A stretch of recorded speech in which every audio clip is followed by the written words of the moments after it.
Monsieur le Président, Madame la Ministre, Monsieur le Ministre, Mesdames, Messieurs les rapporteurs, Monsieur le Président de la Commission, mes chers collègues, le PLF 2021, qualifié de vert, présente des lignes de crédit hors normes.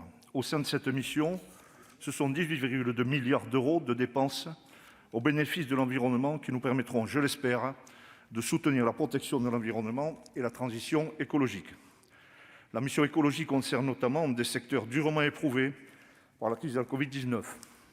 Le secteur aérien a été l'un des plus gravement frappés par la crise. Un retour du trafic à la normale n'est prévu qu'en 2023-2024. Je pense que sans négliger les impératifs de transition vers des avions plus vertueux, l'urgence reste le soutien économique et social à ce fleuron de notre industrie. Au-delà du trafic international, n'oublions pas de mettre en place des mécanismes de soutien pour les lignes intérieures et les compagnies de nos outre-mer. Elles sont effectivement essentielles. La cohésion de nos territoires passe par ces petites lignes. Les crédits évoluent doucement et nous devons impérativement maintenir un cap ambitieux dans ce secteur. L'industrie aéronautique sera, nous le savons, durement ébranlée dans les mois et années qui viennent, avec un nombre important d'annulations de commandes et près de 15 000 suppressions d'emplois.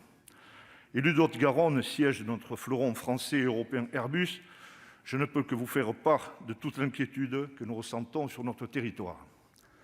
Concernant le secteur maritime, il sera lui aussi soumis à rude épreuve. Redonnons à nos grands ports maritimes leur lustre d'antan. Nous avons dans ce secteur d'énormes progrès à réaliser. Il faudra très prochainement proscrire tous ces tankers cargo fonctionnant encore au brut avec des performances écologiques désastreuses. Nous ne pouvons qu'apprécier la stabilité de ce budget, même s'il aurait mérité mieux. Quant au secteur ferroviaire, il n'a pas été épargné. Nous avons très longtemps négligé la voie du fret ferroviaire qui offre pourtant de multiples opportunités et soulagerait l'engorgement par les poids lourds de notre réseau routier. Les crédits de relance conséquents devraient nous inciter à encourager ce mode de transport. N'oublions pas le rôle primordial de lien interterritoire et intercité que jouent les petites lignes.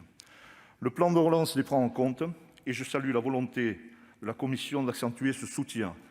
Les crédits alloués constituent un premier pas positif dans cette démarche. Pour terminer sur le volet transport, j'évoquerai la mise en place dans le cadre de la LOM des autorités d'organisation des mobilités qui doivent gommer les aberrations que constituait la non-coordination entre tous les acteurs de transport sur une même région. Le facteur le plus incitatif du succès des transports en commun repose sur la cohérence des réseaux. Il en va de même d'un financement adapté. Nous devons réussir vite, c'est pourquoi j'appelle à une mise en œuvre rapide des moyens financiers et particulièrement du plan de relance. Vitesse sera synonyme d'efficacité. Tous les programmes de la mission revêtent une grande importance. Je me limiterai à quelques observations. La préservation de notre environnement est une question de survie de notre planète. Ainsi, je salue la hausse visible du programme 113, Paysages, eau et biodiversité, qui vient néanmoins pallier des pertes. Je partage l'inquiétude de la Commission au sujet de la réduction des emplois et je souhaite pour l'avenir une hausse des moyens en adéquation avec nos objectifs. Attaché au sujet du programme dédié à la météorologie pour avoir eu la chance de mener des travaux dans ce domaine, je veux rappeler la nécessité d'aller vite dans le renouvellement du supercalculateur. Bien sûr, les retards sont également dus à la pandémie, mais il ne faut pas qu'ils s'accentuent davantage. L'obsolescence dans ce domaine serait fort dommageable. La semaine dernière, j'ai eu l'occasion de m'exprimer sur le sujet de l'hydrogène bas carbone, sujet dans lequel nous fondons de réels espoirs pour les années à venir et pour les objectifs français et européens de neutralité carbone à l'horizon 2050. Les efforts de financement public, notamment dans le plan de relance à hauteur de 2 milliards d'euros jusqu'en 2030, pour atteindre plus de 7 milliards d'euros, vont dans le bon sens. Je pense que nous devons être plus ambitieux et permettre au secteur privé d'apporter ses investissements. Pour cela, il nous faudra de l'audace, de l'ambition et des garanties de l'État. Je plaide bien sûr pour les trois. Enfin, je finirai par là et j'aimerais évoquer l'article 54 sexies relatif au photovoltaïque.